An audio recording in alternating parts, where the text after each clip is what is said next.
اللہ کے پیغمبر بشر ہیں، اگر جن سے نور مانو گے تو پھر حضور کی بیویوں کا شوہر کون ہے؟ نور کی بھی اولاد ہوتی ہے، نور کی بھی بیویاں ہوتی ہیں، نور کے بھی دندان زخمی ہوتے ہیں، نور کو بھی جنگ میں تکلیف ہے۔ خدا کا خوف کرو، آپ بشر ہیں، سید البشر ہیں اور امام الاولین والآخرین ہیں، اور یہی تو کمال ہے کہ بشر ہو کے معراج پہ جائے۔ اسی لیے اقبال نے کہا تھا سبق ملا ہے مجھے یہ معراج مصطفیٰ سے مجھے، کہ عالم بشریت کی زد میں ہے کر دوں کہ نور بھی پیچھے بھاگ رہا تھا اور بشر اوپر جا رہا۔ کہہ دو صلی اللہ علیہ وسلم۔ 1400 سال گزر گئے ہیں، ابھی تک ان کو یہ پتہ نہیں لگا کہ حضور نور ہیں یا بشر ہیں۔ اِنَّا لِلَّهِ وَإِنَّا إِلَيْهِ۔ تو آج تک کلمہ کس نبی کا پڑھتے رہے ہو؟ سورۃ المائدہ کی آیت نمبر 15 جو ہے نا، یہ بڑی مشہور ہے۔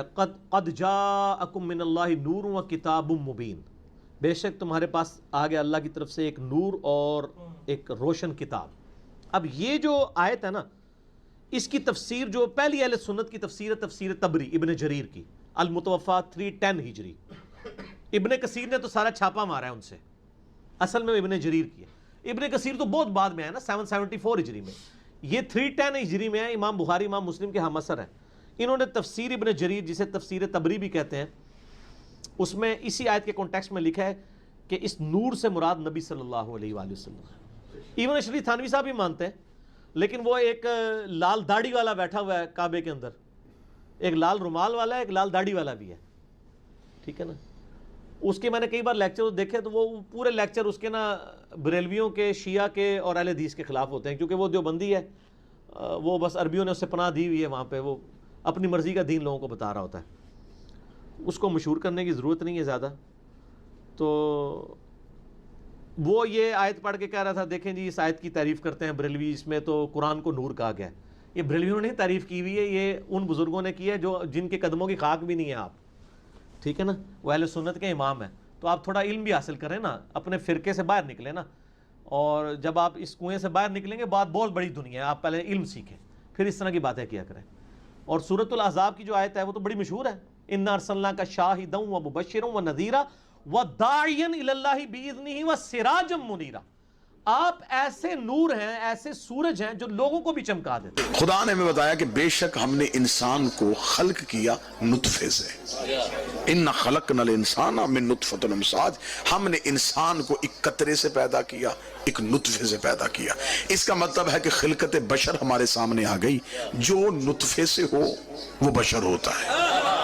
بس بڑی آسانی سے آپ نے چلنا ہے، قطن میں نہیں کہوں گا نعرے لگائیں، کھڑے ہو جائیں، داد دیں، نہ بالکل نہیں، خاموشی سے سنیے گا، بالکل خاموشی سے سنیے گا، لیکن سمجھیے گا ضرور۔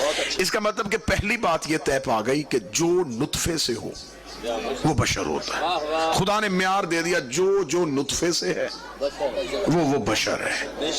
اب آپ کا جس کے ساتھ تعلق اچھا ہو اس مولوی سے جا کے پوچھئے گا کہ جی جو اللہ کے نبی عیسیٰ تھے یہ نطفے سے پیدا ہوئے تھے، یہ نطفے سے تھے؟ نطفے سے تو ہو نہیں سکتے کیونکہ باپ ہی نہیں تھا، نطفہ ہوتا ہے باپ سے، باپ تھا نہیں۔ اس کا مطلب کہ عیسیٰ نطفے سے نہیں۔ اب قرآن سے پوچھے عیسیٰ نطفے سے نہیں، عیسیٰ کیسے؟ اب آدم من امر اللہ، یہ اللہ کے امر سے ظاہر ہوا، نطفے سے نہیں، یہ امر سے ظاہر ہوا۔ ٹھیک ہو گیا، طے پا گیا، عیسیٰ نطفے سے نہیں، قرآن کہتا عیسیٰ کو میں نے امر سے ظاہر کیا۔ اب جب 12ویں نے آنا ہے، اس عیسیٰ نے کھڑا ہونا ہے پیچھے، 12ویں نے کھڑا ہونا ہے آگے۔ سر پہ قرآن رکھ کے بتاؤ جس کا مقتدی نازل ہوتا ہو، جس کے پیچھے نماز پڑھنے والا نازل ہوتا ہو، اس کے جو آگے کھڑا ہے، اگر پیچھے امر ہے تو آگے کھڑے ہونے والے پہ واجب ہے کہ وہ اولی الامر ہو۔